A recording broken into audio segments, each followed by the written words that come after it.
الحمد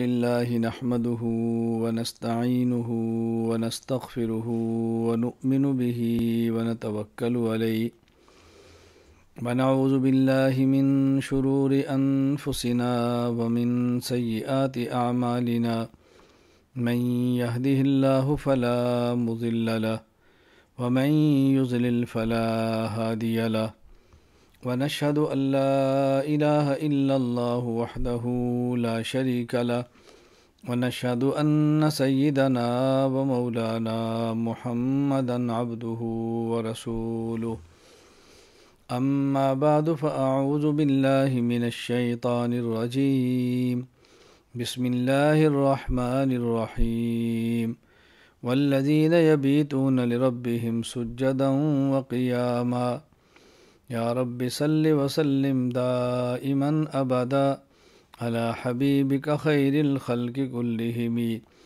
هو الحبيب الذي ترجى شفاعته لكل هول من الأهوال مقتحم اللهم صل على محمد وعلى آل محمد كما صليت على إبراهيم وعلى آل إبراهيم إنك حميد مجيد اللهم بارك على محمد وعلى آل محمد كما باركت على إبراهيم وعلى آل إبراهيم إنك حميد مجيد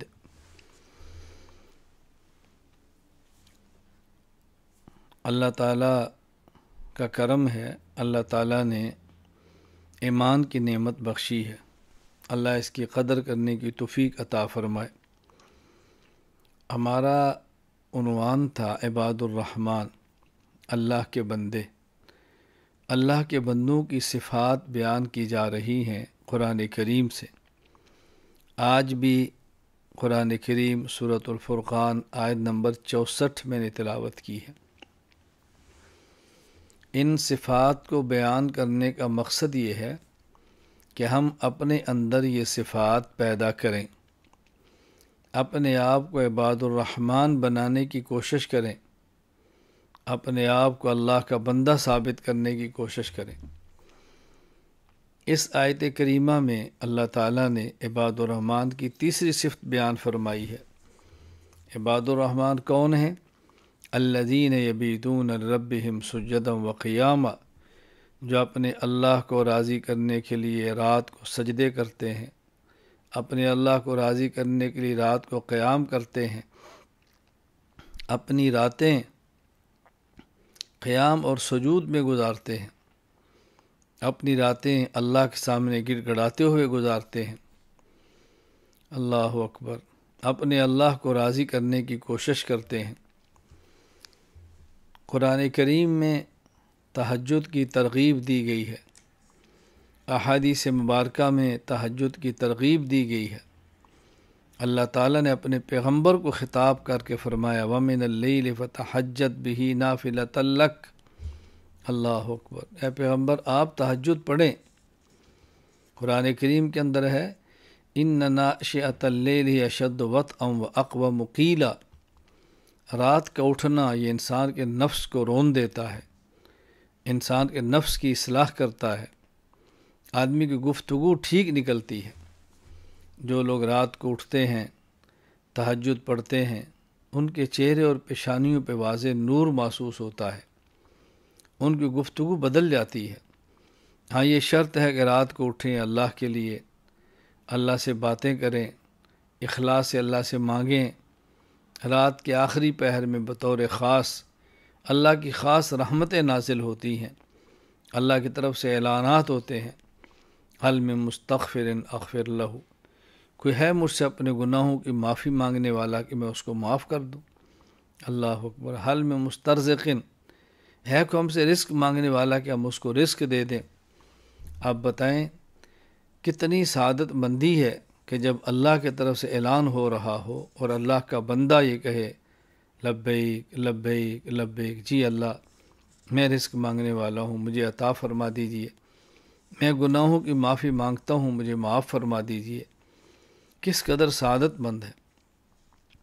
اور کس قدر شقاوت انسان کی ہے۔ دینے والا اعلان کر رہا ہے، لینے والا خراٹے مار کے سو رہا ہے۔ دینے والا اعلان کر رہا ہے اور جس کی ضرورت ہے وہ سویا پڑا ہے۔ اللہ اکبر! کس قدر یہ بدبختی اور محرومی کی بات ہے کہ انسان ان لمحات سے اللہ سے غافل ہو جائے۔ اللہ اکبر! اللہ تعالیٰ نے رات کا وقت بہت قیمتی بنایا ہے۔ اس قیمتی وقت کی ہمیں قدر کرنی چاہیے۔ رات کا وقت عبادت کے لیے بہت بہتر ہے۔ کیوں؟ ایک کو لوگ سوئے ہیں اور یہ جاگ رہا ہے، خلوت میسر ہے، تنہائی میسر ہے، ریا یہاں نہیں ہے، شہرت یہاں نہیں ہے، تو اخلاص کے ساتھ عبادت یہ رات کے آخری پہر میں ہے کہ دیکھنے والا کوئی نہیں سوائے اللہ کی ذات کے۔ اس وقت عبادت میں خوب انسان کو توجہ نصیب ہوتی ہے، یکسوئی نصیب ہوتی ہے، انہماک ملتا ہے، دل جمی ملتی ہے، شور و غل نہیں ہے، چرند پرند بھی سوئے پڑے ہیں، حیوانات بھی آرام کر رہے ہیں، ایک سناٹا چھایا ہوا ہے، رات کی تاریک چادر نے سب کو اپنے اندر لپیٹ لیا ہے، بالکل خلوت ہے۔ اللہ اکبر! بالکل خلوت ہے۔ ہر تمنا دل سے رخصت ہو گئی، اب تو آجا، اب تو خلوت ہو گئی۔ حکیم الامت مجدد الملت حضرت مولانا اشرف علی تھانوی نور اللہ مرقدہ کے نہایت لاڈلے محبوب خلیفہ، اللہ اکبر، حضرت کے چہیتے خلیفہ خواجہ عزیز الحسن مجذوب رحمہ اللہ تعالی، کیا اس شخص نے اپنے شیخ کے ساتھ وفا کی ہے، کیا اپنے شیخ کے ساتھ محبت کی ہے، کیا اپنے شیخ پر فنا ہوا ہے۔ حضرت خواجہ صاحب یہ پڑھا کرتے تھے، ہر تمنا دل سے رخصت ہو گئی، اب تو آجا، اب تو آجا، اب تو خلوت ہو گئی۔ ہر تمنا دل سے رخصت ہو گئی، اب تو آجا، اب تو آجا، اب تو خلوت ہو گئی۔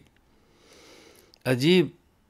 خواجہ عزیز الحسن مجذوب رحمہ اللہ تعالی حضرت تھانوی رحمہ اللہ کے عاشق مرید تھے۔ اللہ اکبر!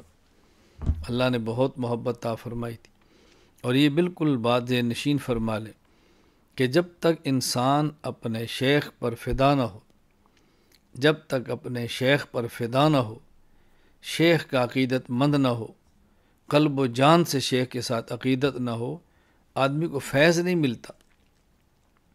عقیدت کے ساتھ محض اپنے شیخ کا دیدار انسان کی کایا پلٹ دیتا ہے۔ عقیدت کے ساتھ اور عظمت اور محبت کے ساتھ شیخ کی صحبت انسان کی زندگی بدل دیتی ہے، انسان کی زندگی بدل دیتی ہے۔ یہ بہت اہمیت کی چیز حامل ہے، بہت اہمیت۔ جس قدر شیخ کی عظمت عقیدت دل میں ہوگی، اسی قدر ان کی ہدایات پر عمل کرنے کا دل میں داعیہ پیدا ہوگا، دل میں خواہش پیدا ہوگی، دل میں شوق پیدا ہوگا۔ اللہ تعالی ہم سب کو یہ نعمت عطا فرمائے۔ رات کی عبادت آخری پہر کی انسان کو محاسبہ کا موقع دیتی ہے، مراقبہ کا موقع دیتی ہے۔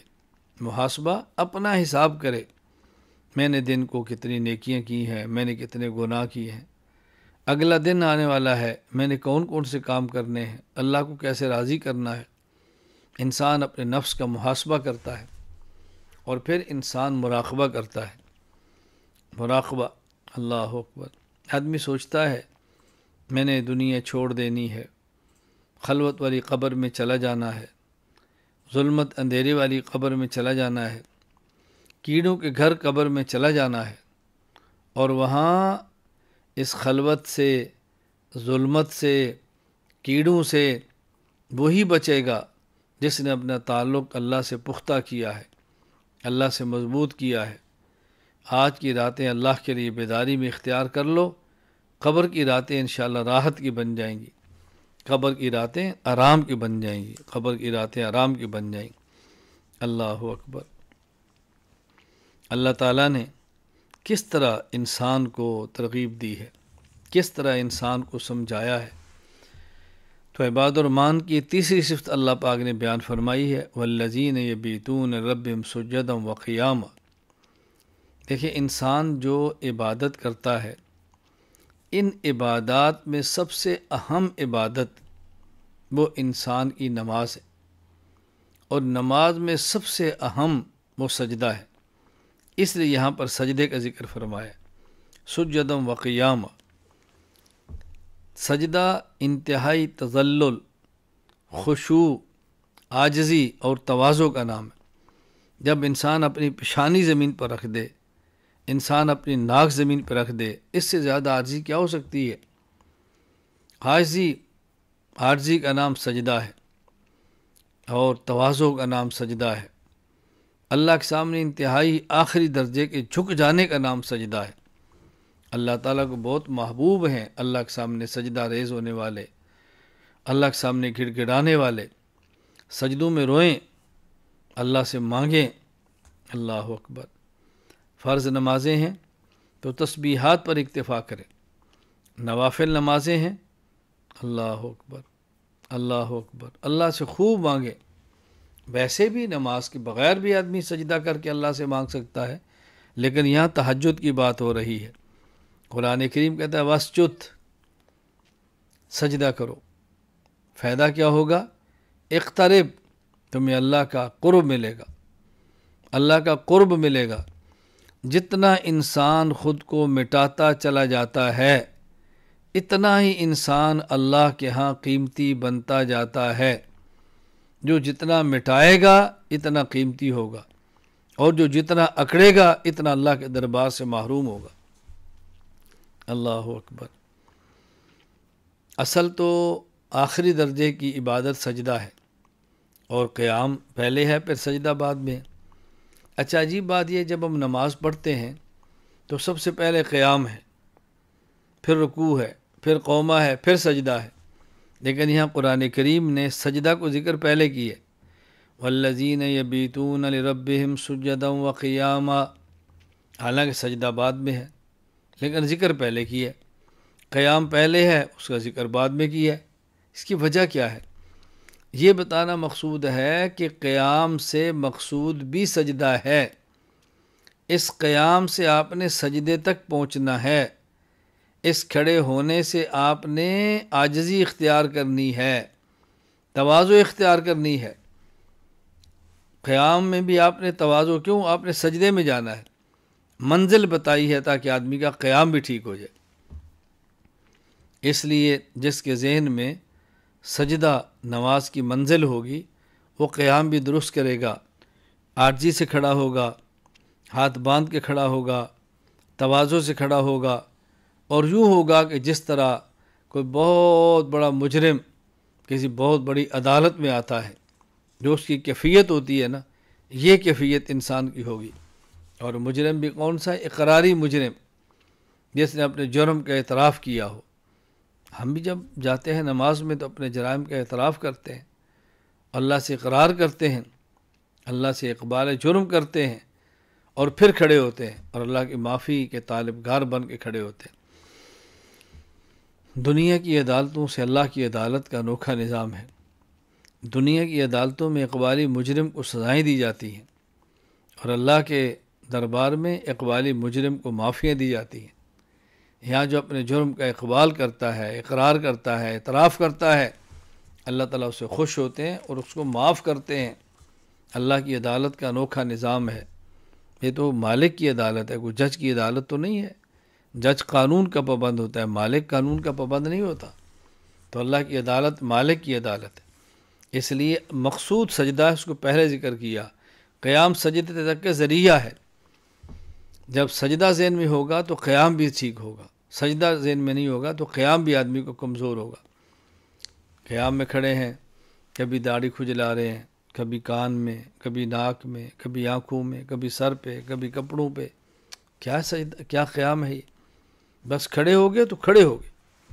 اب تو انسان کو وقوموا للہ قانتین، خاموش، سکون، بس سکون اور خاموشی، نہ گفتگو ہو نہ حرکتیں ہوں، خاموشی ہو اور سکون ہو، یوں اللہ کے سامنے کھڑا ہونا چاہیے۔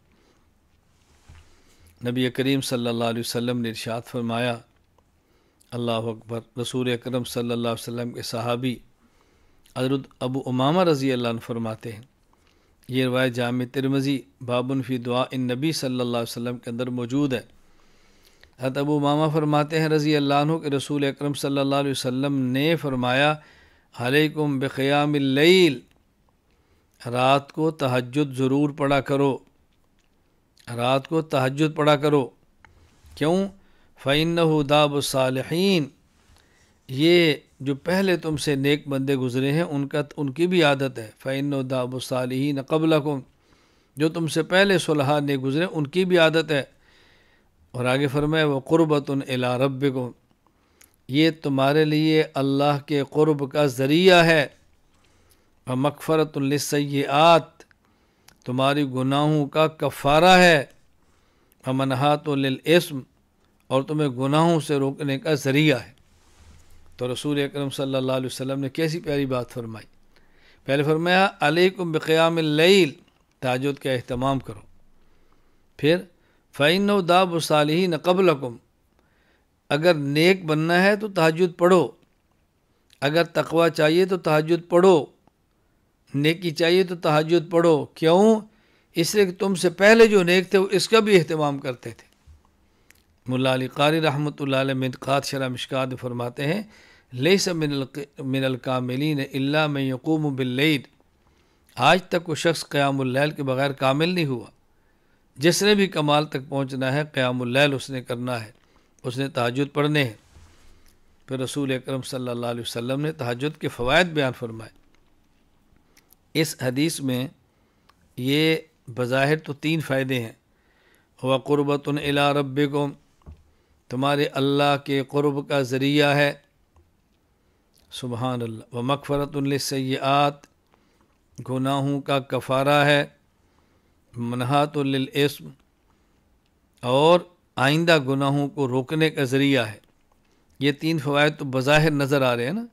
ایک چوتھا فائدہ فَإِنَّهُ دَابُ الصَّالِحِينَ قَبْلَكُمْ، تم نیک بننا چاہتے ہو تہجد پڑھو۔ کیوں؟ جو تم سے پہلے تھے نیک وہ بھی تہجد پڑھتے تھے۔ تو معلوم ہوا کہ تہجد پڑھنے کے یہ 4 فوائد تو آرام سے ملتے ہیں۔ تہجد کے 4 فوائد۔ نمبر 1، تہجد پڑھنے سے آدمی کا شمار صالحین میں ہوتا ہے۔ نمبر 2، تہجد پڑھنے سے اللہ کا قرب ملتا ہے۔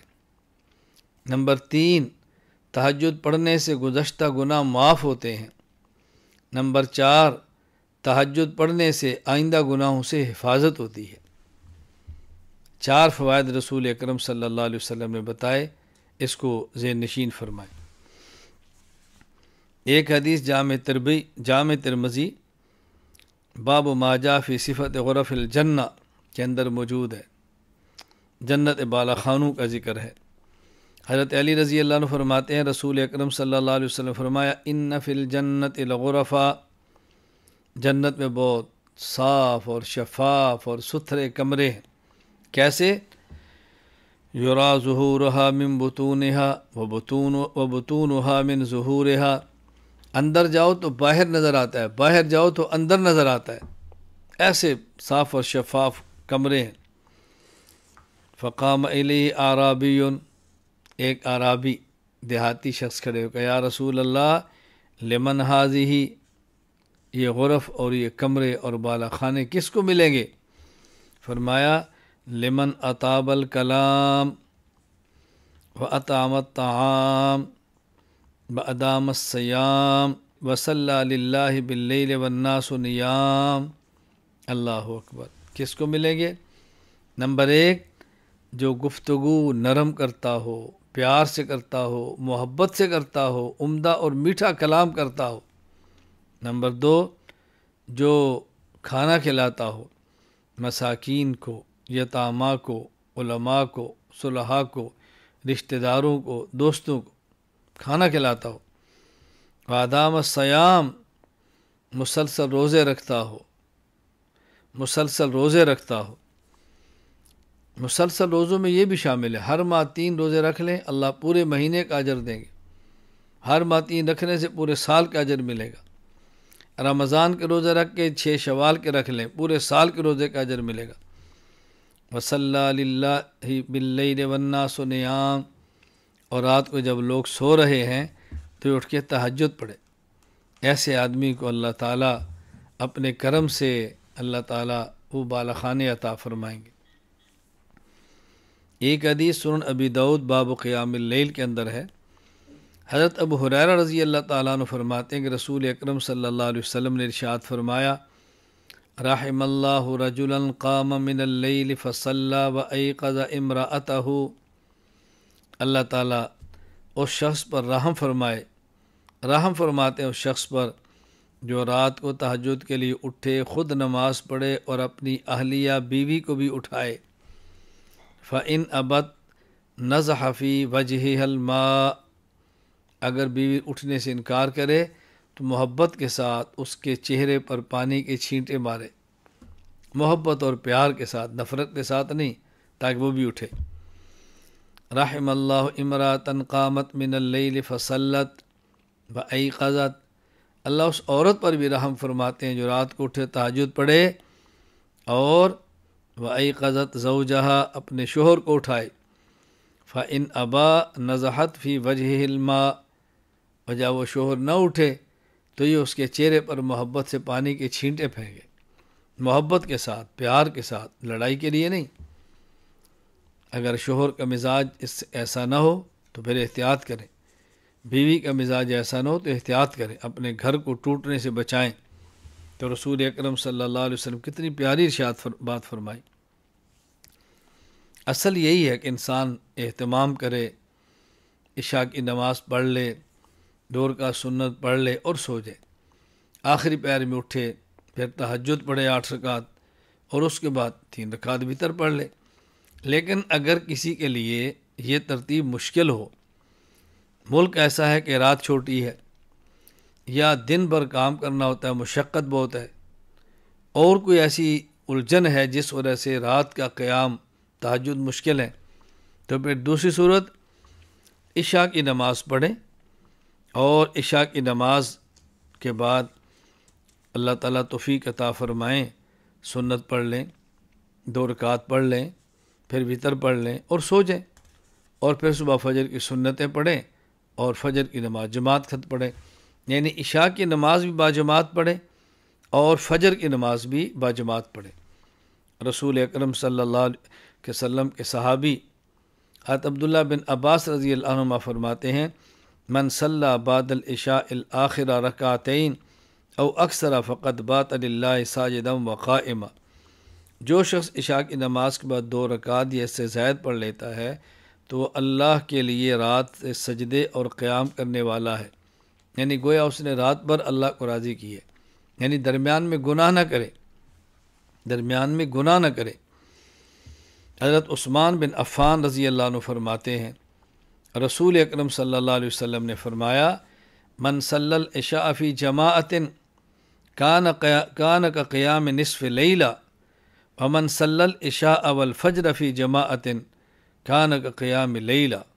یہ حدیث سنن ابی داؤد کے اندر موجود ہے، باب فی فضل صلاۃ الجماعہ۔ رسول اکرم صلی اللہ علیہ وسلم نے فرمایا کہ جس شخص نے عشاء کی نماز جماعت سے پڑھی گویا اس نے آدھی رات کا قیام کیا، فجر کی نماز جماعت سے پڑھی تو اس نے آدھی رات کا قیام کیا، یعنی عشاء کی نماز جماعت سے پڑھے اور سنت نفل وتر پڑھ کے سو جائے، اور پھر صبح سنت 2 پڑھے اور فجر کی نماز جماعت سر پڑھے، اللہ تعالیٰ اس پوری رات کو بھی اجر اور ثواب میں لکھ دیں گے، درمیان میں گناہ نہ کرے۔ ہاں، ایک بات کی وضاحت بہت ضروری ہے، بس اوقات لوگ رمضان میں اور بعض دیگر اہم راتوں میں عبادات میں رات گزارتے ہیں اور صبح فجر کی نماز نہیں پڑھتے یا فجر کی نماز جماعت بغیر پڑھتے ہیں۔ یہ فائدے کی چیز نہیں ہے، یہ نقصان کی چیز ہے۔ پوری رات عبادات نفلیہ کے لیے جاگنا اور فجر کی نماز بغیر نہ پڑھنا یا پڑھنا اور جماعت کے بغیر پڑھنا یہ نقصان دہ ہے۔ اللہ توفیق عطا فرمائے، تہجد کا اہتمام کریں، رات کو اٹھنا مشکل ہو عشاء جماعت کے ساتھ پڑھیں، فجر جماعت سے پڑھیں، سنت اور وتر کا اہتمام کریں، اللہ تعالیٰ پوری رات کو عبادات کے اندر لکھ دیں گے۔ موطا امام مالک باب فضل صلاۃ الفجر فی الجماعہ کے اندر موجود ہے،